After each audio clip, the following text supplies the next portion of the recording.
A tradition unlike any other. Minnesota fighting Vikings fans complaining about the contract of quarterback Kirk Cousins, and it's been a thing since 2018 when he first signed that historic 3-year, $84 million fully guaranteed contract with no trade clause, the 2-year, $66 million extension, and then the 1-year, $35 million extension this offseason, right? So it's easy to keep bashing Kirk Cousins, but if you look at some of the numbers that's flying around right now, like the NFL, the salary cap is ready to go again after the 2020 random season, and people are spending money on wide receivers, on quarterbacks especially. And looking back, did Kirk Cousins take a little bit less? Just take a little bit less than what his market would have been with that 1-year, $35 million extension. And in the grand scheme of things, is it a bargain?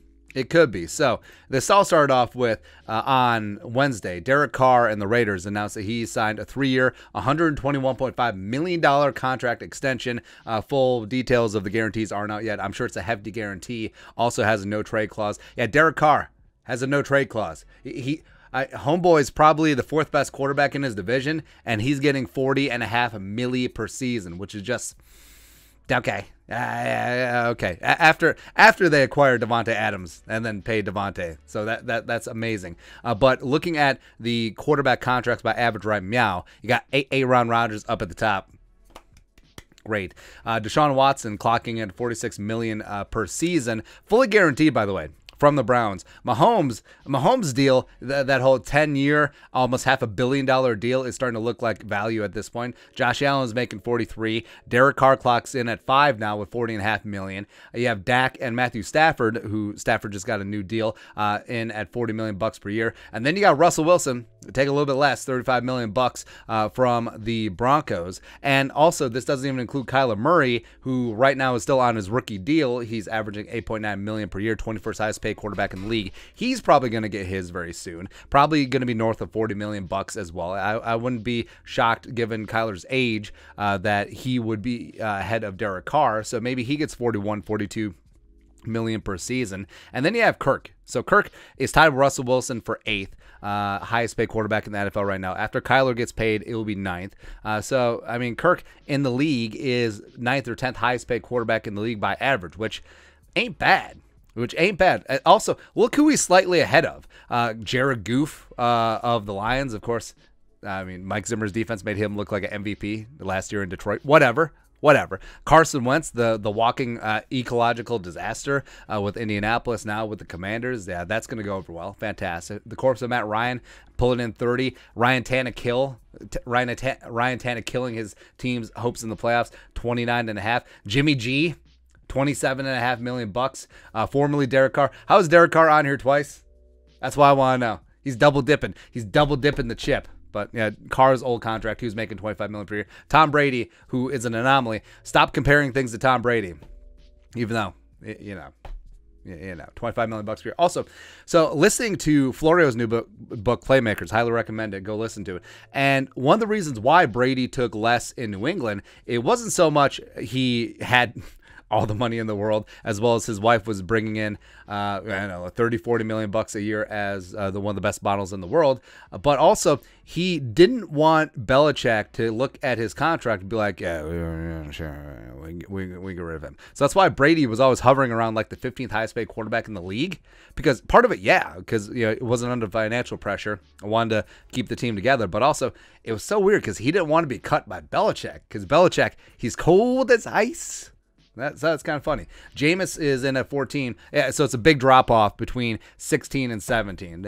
Almost half, dropping down to 17. Mariota with the Falcons, etc. So, I mean, in the grand scheme of things, would you say Kirk Cousins is a fringe top 10-ish quarterback in the league? Yes. And would you say that right now he's paid about where his market should be? Yes. Was he overpaid when he came to the Vikings? Yes, but that's what happens in free agency. Free agency is a tax on teams that can't draft well. So bringing in Kirk Cousins, where he wasn't that great in 2018, 2019, he really turned around after the bye 2020, played the best football of his career, in my opinion, last season, 2021, and now it gets to operate in the offense with Kevin O'Connell, whose offense, in conjunction with Sean McVay, just dragged Matthew Stafford's ass to a Super Bowl win. And Matthew Stafford and Kirk Cousins, Spider-Man pointing meme, pretty similar quarterbacks, stat stuffing QBs who didn't have a lot of playoff success, and all of a sudden Stafford in a great system and with lots of talent around him got it done. And Kirk Cousins could do that, could do the same this year. And hell, maybe Kirk wants to play another 5 years, like he alluded to. Maybe he does want to retire as a Viking, and maybe it's a spot where the Vikings could have some quick and early success, like Kwesi and Kevin O'Connell is clearly playing the Vikings do, since they mostly kept the band together.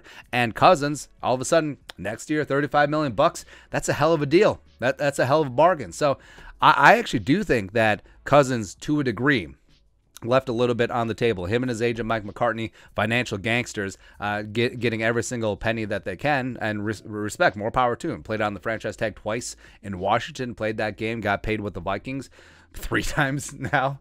Great. But Cousins could have forced the issue, because the Vikings and the salary cap situation, they're sort of stuck, and they couldn't add those void years without adding, without his consent, without adding another year onto his contract in all likelihood. And then with Cousins, like, he could have pushed, is like, hey, I want $40 million a year, because I'm certainly in the same class of quarterback as Derek Carr, Dak Prescott, Matthew Stafford before he won the Super Bowl. Yeah, so I could see Kirk potentially pushing for $40 million bucks, and guess what? They would have paid it, because same thing we talked about before. What else are you going to do at this stage? Kirk Cousins does give you the best chance to win this year. He probably gives you the best chance to win next year, depending on what happens this year. So yeah, I do think that in some weird twisted reality, Kirk Cousins' 1 year, $35 million extension is a bargain. And theoretically, he did take less, because he could have pushed for 40. He could have pushed for free agency and then got 40 in the open market. It would have happened, but it didn't, and Kirk is back. So